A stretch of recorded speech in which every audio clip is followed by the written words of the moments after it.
வணக்கம். தமிழ்நாடு சட்டப்பேரவை தேர்தல் பொறுப்பாளர்களாக பாஜக 3 மத்திய அமைச்சர்களை நியமித்துள்ளது. குறிப்பாக தேர்தல் பொறுப்பாளராக மத்திய அமைச்சர் பியூஷ் கோயலையும், தேர்தல் இணை பொறுப்பாளராக மத்திய அமைச்சர் அர்ஜுன் ராம் மேஹ்வாலையும், மற்றொரு அமைச்சரான முரளிதர் மோஹோலையும் தேர்தல் இணை பொறுப்பாளராக நியமித்துள்ளது. இந்த அறிவிப்பை அக்கட்சியின் பாஜகவின் தேசிய பொதுச் செயலாளர் அறிவித்துள்ளார். இந்த அறிவிப்பு என்பது மிக முக்கியத்துவம் வாய்ந்ததாக பார்க்கப்படுகிறது.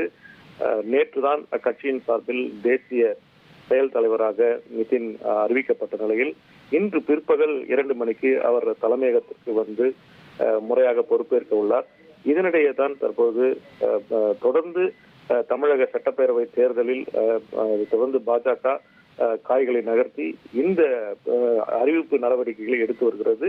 இந்நிலையில்தான் இந்த அறிவிப்பு குறிப்பாக தேர்தல் பொறுப்பாளர்களை 3 மத்திய அமைச்சர்களை நியமித்து பாஜக உத்தரவிட்டிருப்பது அரசியல் வட்டாரத்தில் மேலும் பரபரப்பை ஏற்படுத்தியுள்ளது.